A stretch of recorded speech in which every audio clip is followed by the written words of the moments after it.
ঠাকুর, আমি আর শাম্ভা বহুদিন ধরেই দুজনে বনবাসের জীবনযাপন করছি। দুজনের বনবাস কাল শেষ হচ্ছে, আমার সম্পত্তি ফেরত পেয়ে যাব। প্রণাম ঠাকুর।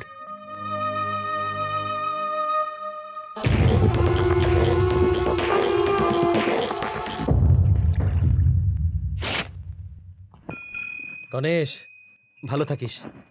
আচ্ছা কাকা, তাহলে আমি আসি। আর সন্ধ্যাকে দেখছি না। কলেজ গেছে বোধহয়। ঠিক আছে, আসছি আমি। হ্যাঁ, ভালো থাকবেন।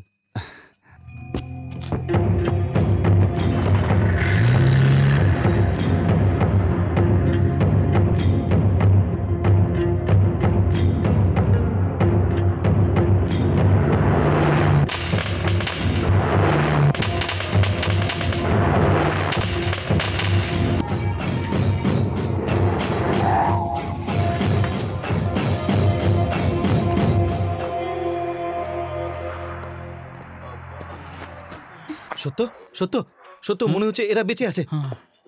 সত্য, তোল তোল তোল, তাড়াতাড়ি তোল।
ওকে ধর, ধরে কুচে কুচে করে ফেল।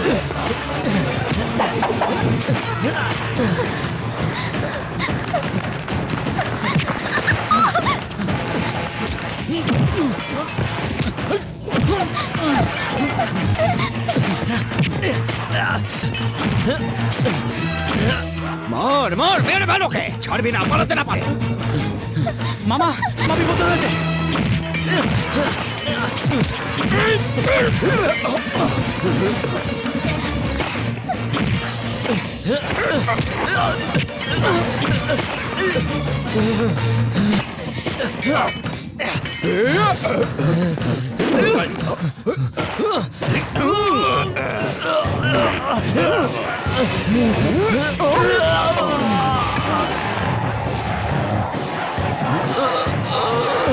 ও মরে যাবে, গ্রামের সবাই চলে এসেছে। তুমি চলো চলো না।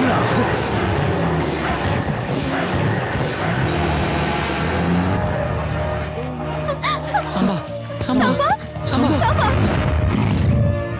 কুমার সাম্বা ওঠ না।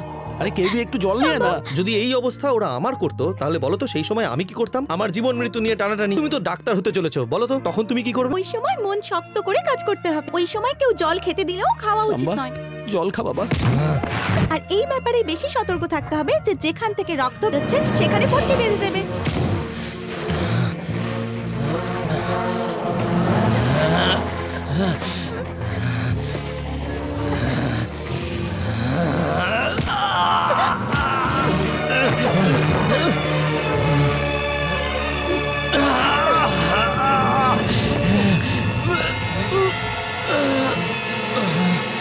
চলো বাড়ি চলো। আমার প্রিয় সম্ভব মরে গেছে, আমার সম্ভব মারা গেছে, আমার বুকের কলিজা মারা গেছে। ওকে মারবার জন্যে আমি কি না করেছি, হাজার হাজার লোক পাঠিয়েছি, কিন্তু সবাই খালি হাতেই ফিরেছে। কিন্তু ঠাকুরের আশীর্বাদে সাম্বার ভরসা ছিল নিজের শক্তিতে আর আমার ঠাকুরে, তাইও আমার হাতে মারা গেল। হে ঠাকুর, তুমি আমার প্রার্থনা শুনেছো। আচ্ছা আমি বলছি যে এরকম একটা সময় যদি আমরা এই নিউজটা পাই যে সাম্বা বেঁচে আছে, তাহলে কিরকম হয়? কি বাজে কথা বলছিস? কি করে বাঁচবে? কি করে বাঁচবে ও? দাদা দাদা দাদা, সাম্বা এখনো বেঁচে আছে, ওর চিকিৎসা ওর বাড়িতেই চলছে। না না, ও কখনোই বাঁচতে পারে না। এরকম ভাবে কেন চেঁচাচ্ছ ভাই? আরে ও দাদা, নিজের মাথা পরে ফাটাবে। আগে সেখানে পালিয়ে যাই যেখান থেকে আমি এসেছিলাম।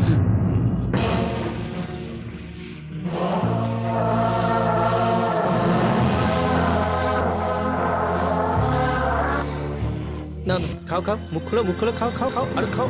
এই তো। বাবা তুমি লেখাপড়াকে এত গুরুত্ব দাও কেন? কারণ তার গুরুত্ব আমি বুঝি।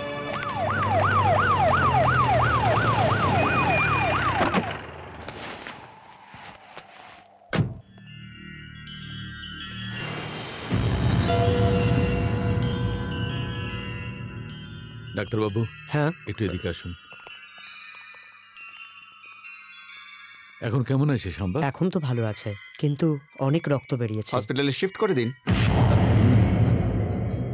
ওকে এখান থেকে নিয়ে যাওয়া সেফ নয়। ওর কিছু হয়ে গেলে জনতাকে কন্ট্রোল করা মুশকিল। বয়সে ছোট হতে পারে, কিন্তু জনতার কাছেও দেবতা। এসপি সাহেব, আপনি বলছেন ও ভগবান। ভগবানের কখনো মৃত্যু হয়? ডাক্তারের ওষুধের থেকে মানুষের আশীর্বাদই কাজ দেবে। ও বাঁচবে, ও নিশ্চয়ই বাঁচবে, ও বাঁচবে। অনেক দিন পরে তোমার মন্দিরে আমি আলো জ্বালালাম। কেন জানো তুমি? কেননা আমার বংশের নিভে যাওয়া আলোকে তুমি জ্বালিয়েছ। আমার নাতিকে তুমি বাঁচাও ঠাকুর। ও হাজার গরিবের মন্দিরে আলো জ্বালাবে। ঠাকুমা, আমার নাম সন্ধ্যা। আমি এসপি মোহন দাসের মেয়ে। আমি আর নন্দিনী একসাথে মেডিকেল কলেজে পড়তাম। নন্দিনী আমাকে সাম্বার ব্যাপারে অনেক কিছু বলেছিল। ওরা সবাই সাম্বাকে এত নিষ্ঠুরভাবে মারার চেষ্টা কেন করলো? আমায় বলো না ঠাকুমা, সাম্বা এতটা কঠোর আর এতটা নিষ্ঠুর মনের মানুষ কি করে হয়ে গেল ঠাকুমা? সাম্বার মন খুব নরম ছিল, কিন্তু সেই সাম্বাকে এই সময় কঠোর হতে বাধ্য করেছে। মেমোরিয়া কলেজের ক্যাপ্টেন মিস্টার সাম্বা শিবা রেড্ডি, সি কলেজের ক্যাপ্টেন মিস্টার রাজীব,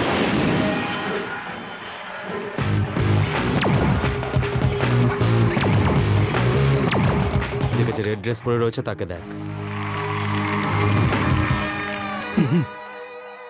ভালো, খুব ভালো। ও আমার গার্লফ্রেন্ড।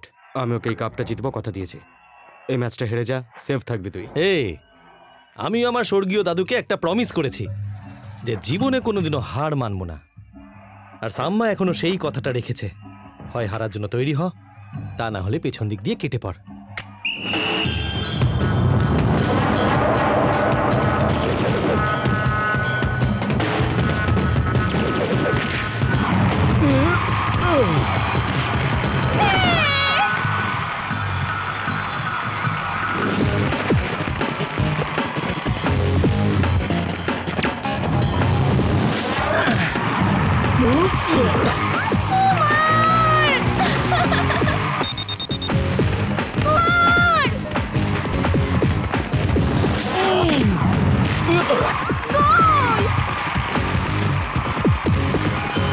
এগিয়ে যা।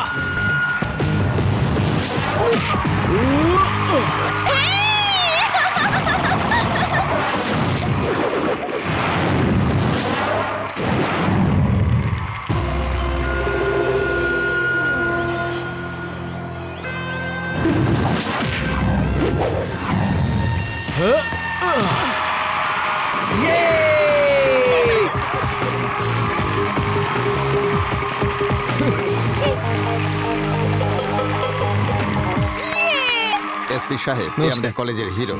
লেখাপড়ায়, মেয়েদের সম্মান দেওয়াতে সবকিছুতে নাম্বার 1। তুমি ধনরাজ বাবুর ছেলে না? আগে হ্যাঁ স্যার। আমি তো আমার বাবাকে চিনি। উনি খুব ভালো মনের সৎ মানুষ। এইভাবে ওনার মুখ উজ্জ্বল। ধন্যবাদ স্যার, ধন্যবাদ। পূজনীয় বাবা ও ভাই,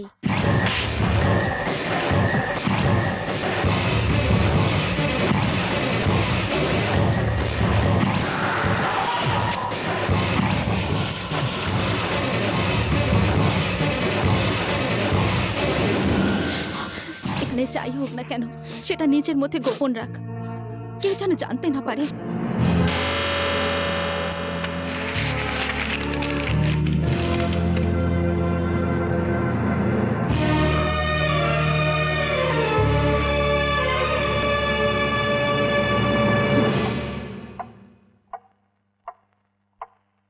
বাবা আয় মা, কি হয়েছে? ঘুম আসছে না? ঘুম আসছে না বাবা, আমি তোমার কোলে শোবো বাবা। আয় মা, আয়, শুয়ে পড়।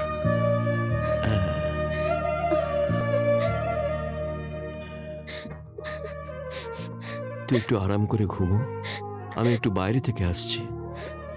এত রাতে তুমি কোথায় যাবে? একটা ছোট্ট কাজ বাকি রে মা, হঠাৎই মনে পড়ে গেল। তুই ঘুমো।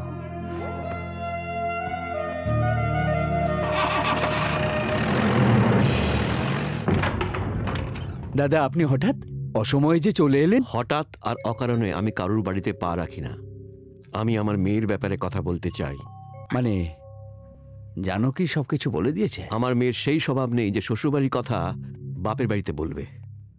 অত রাতে যখন আমার মেয়ে আমার বাড়িতে এসেছে আমি বুঝতে পেরেছি। আর তারপর যখন আমার মেয়ে বলল, বাবা আমি তোমার কোলে মাথা রেখে শুতে চাই, তখন আমি বুঝতে পারলাম যে ও স্বামীর ভালোবাসা থেকে বঞ্চিত। তোমার কাছে আমার মেয়ের থেকে বেশি প্রিয় ওই জমিটা, গরিবদের পড়াবার প্রতিজ্ঞা করে থাকা ধর্মরাজ তোমাদের ওই জমিটা দিতে আসেনি। নিজের মেয়ের ভেঙে যাওয়া সংসার জুড়তে আর ওকে সুখী দেখতে একজন বাবা এখানে এসেছে। পেপারে সই করে দিচ্ছি, রেজিস্ট্রি করে নিন। আরে ছোট, পেপার নিয়ে ওকে বলো আনতে। রে ভাই, তুই গিয়ে নিয়ে আয় তো। ঠিক আছে। জানেন দাদা, আমাদের বাবা খুবই চালাক ছিলেন। উনি জানতেন মেয়েদের জন্ম দিলে খুবই কষ্ট হয়, তাই এতগুলো ছেলের জন্ম দিয়েছেন। মেয়ের জন্য বাপের কষ্ট করার একটা আলাদা আনন্দ আছে। কষ্ট করতে হবে, এই জন্য কোনো বাপ যদি মেয়ে না চায় সে আমার চোখে কখনো বাপ হতে পারে না।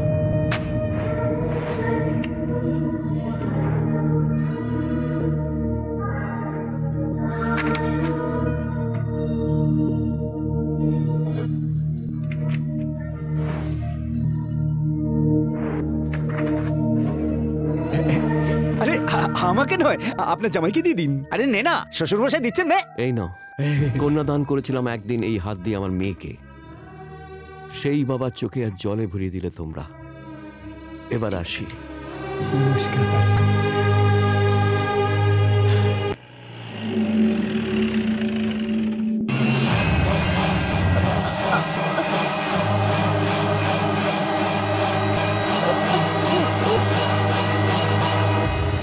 জীবনে এই প্রথমবার কারো কাছে আমি হেরে গেলাম বাবা, আর সেটাই আমার জীবনের শেষ।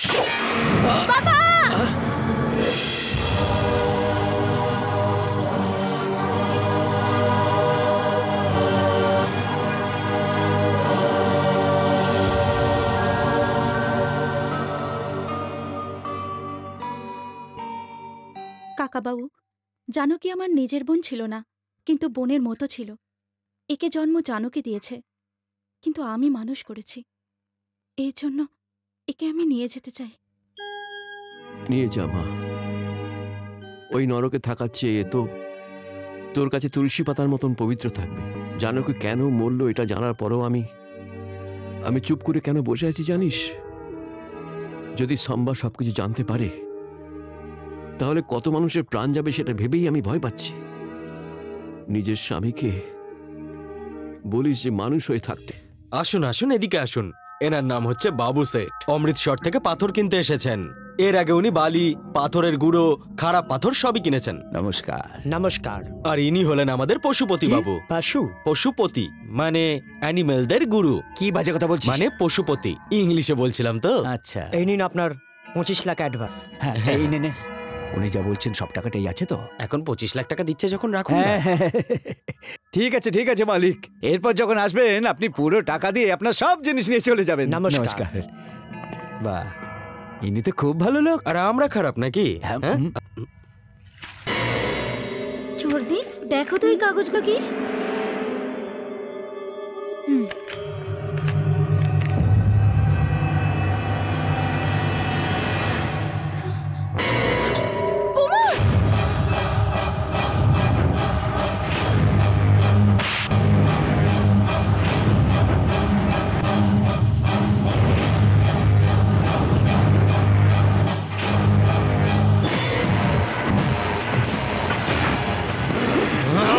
দাঁড়া, কোথায় যাচ্ছিস? সরে যাও বাবা, এখন নিজের লোক সামনে পড়লে তাকে সরিয়ে দেব। চলে চলে যাও।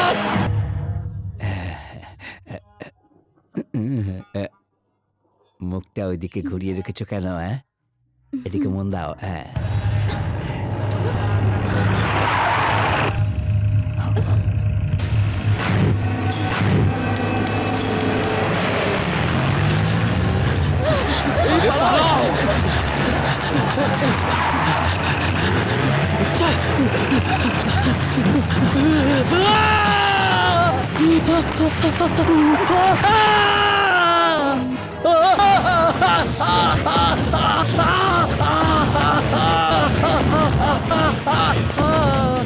যে বৌদিকে পায়ে হাত দিয়ে প্রণাম করতে হয় সেই বৌদিকে তুই খারাপ নজরে দেখিস।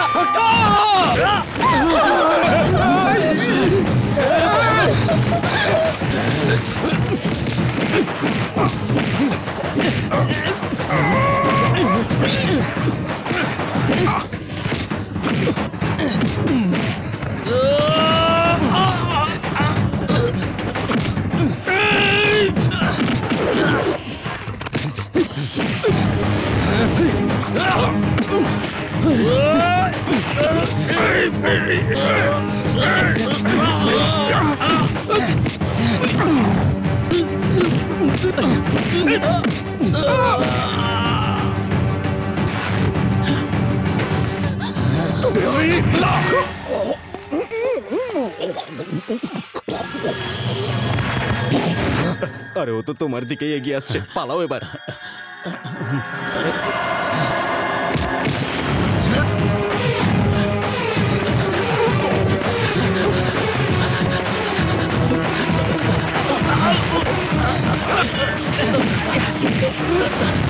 সম্পত্তির জন্য আমার যে দিদির উপর তুই অত্যাচার করেছিস, সে শুধু আমার দিদি ছিল না, ক্ষমা করে দাও, আমার মা ছিল।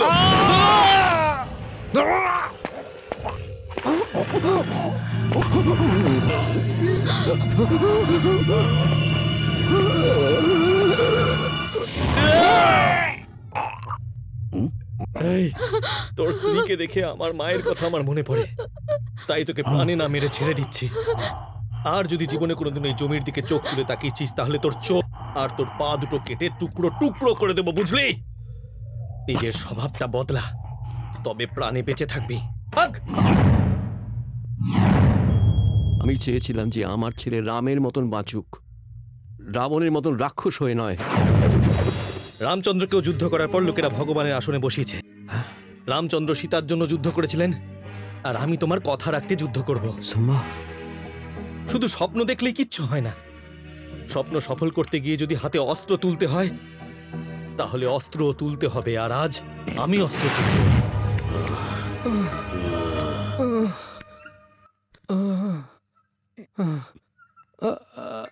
চলো ওঠো, খাবারটা খেয়ে নাও। কি হলো? শোনো, জেলের কয়েদিদের মতো খাবার দিয়ে চলে যাচ্ছ না? সেরকম নয়। সেরকম নয়, কিন্তু আমার তো সেরকমই মনে হচ্ছে। আমি যে একটা ছোট্ট শিশুর মতো হেরে গেছি সেটা তোমার চোখ দেখে পরিষ্কার বুঝতে পারছি। ওই তো দেখা যাচ্ছে। শাম্বা ভুল কিছু তো করেনি। শাম্বা কোনো ভুল করেনি।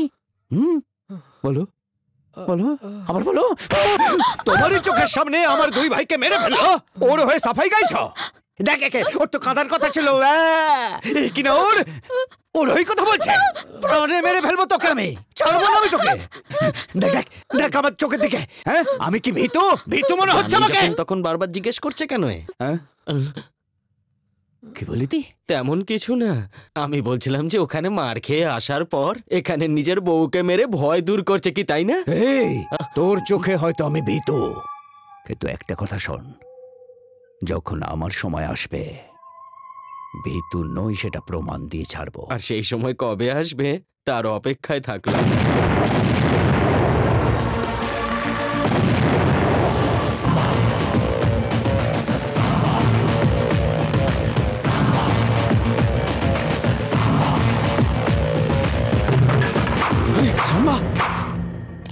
মারো সবাইকে।